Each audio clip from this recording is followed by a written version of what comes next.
From the National Newsroom of the Canadian Press, I'm John Kennedy.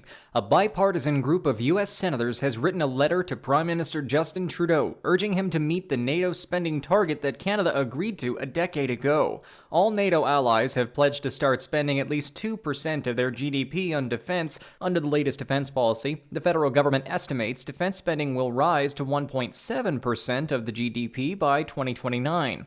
23 senators say Canada is a valued ally, but the alliance is facing a severe threat landscape, and all NATO countries need to uphold their commitment. Weeks after students set up a pro-Palestinian encampment at the University of Toronto's downtown campus, the school is taking steps to end it. The school says it's made an offer to representatives of the encampment that include the formation of a working group to consider options for disclosure and increased transparency of investments, as well as an opportunity for students to present their demands on divestment. University President Merrick Gertler says the protesters have 24 hours to consider the proposals. Convocation begins June 3rd. And we have announced already that we will proceed with convocation no matter what. He says the university won't end any partnerships with Israeli universities, even if protesters demand it.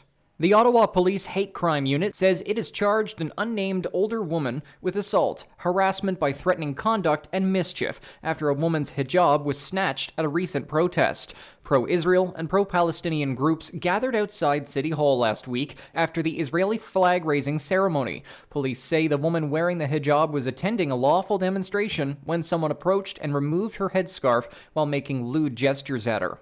Police say the British Columbia serial killer Robert Pickton is in a medically induced coma, and after his attack in the Quebec prison, doctors are now planning on trying to wake him soon. A spokesman for Quebec's provincial police says the latest plan is to wake Pickton in the next few days and see if he can survive on his own.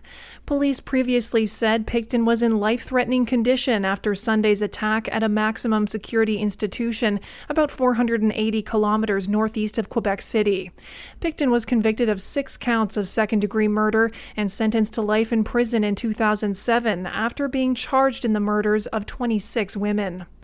Emily Joveski, The Canadian Press. A man has been arrested over an alleged plot involving the Olympic flame. The French Interior Ministry saying a man has been arrested on suspicion of planning an attack on the Olympic torch relay in the city of Bordeaux. Officials haven't released many details, but prosecutors say the suspect had written a disturbing message that could correspond to glorifying crime. This comes after security concerns already prompted Olympic organizers to lower the number of people allowed to attend the opening ceremony. The games will begin on July 26. Inez de la Quatera, ABC News, Paris.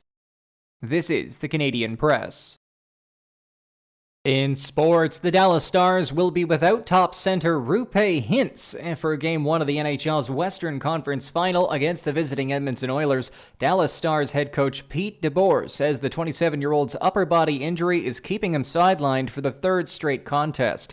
Hintz was hurt in Game 4 of the Stars' second-round series against the Colorado Avalanche after receiving a cross-check and then blocking a shot. Nick Paul scored twice and added an assist as Canada defeated Slovakia 6-3 in quarterfinal action at the World Hockey Championship in Czechia. Jared McCann, Pierre-Luc Dubois, Dylan Guenther, and Brandon Tanev also scored for the defending champion Canadians. Switzerland defeated Germany 3-1 in the other early quarterfinal. The Toronto Blue Jays will begin a 4-game series with the Tigers tonight at Detroit's Commercia Park. The Jays are looking for their second straight series win after taking 2 of 3 from the visiting Chicago White Sox earlier this week. From the Canadian Press, I'm John Kennedy. Thanks for listening. Don't forget to follow and subscribe. For more of today's top stories, visit thecanadianpressnews.ca.